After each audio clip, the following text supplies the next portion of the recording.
G'day and welcome back to another Rosa tip.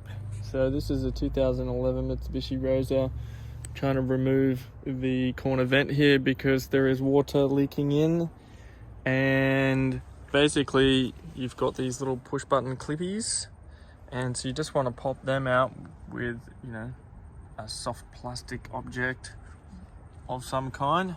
However, there is one of these, and that particular one went here, but you can see I snapped it off, and there's another one here.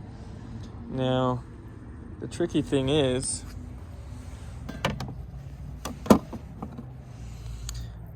this is the piece.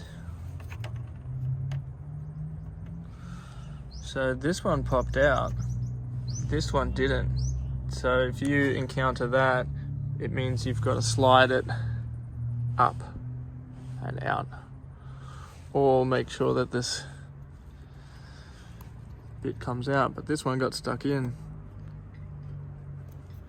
However, you probably could pry it out. Anyway, there's some tips there, but this vent doesn't actually go anywhere, it's just for looks.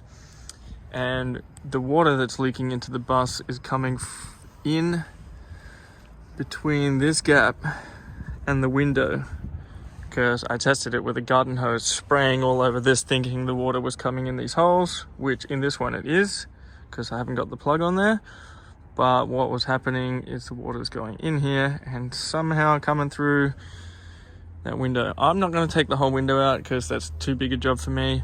So I'm going to start at the top here and seal it really well all the way down. And hopefully that will solve the water dripping issue. So yeah, there you go. That's how you take out the rear vent.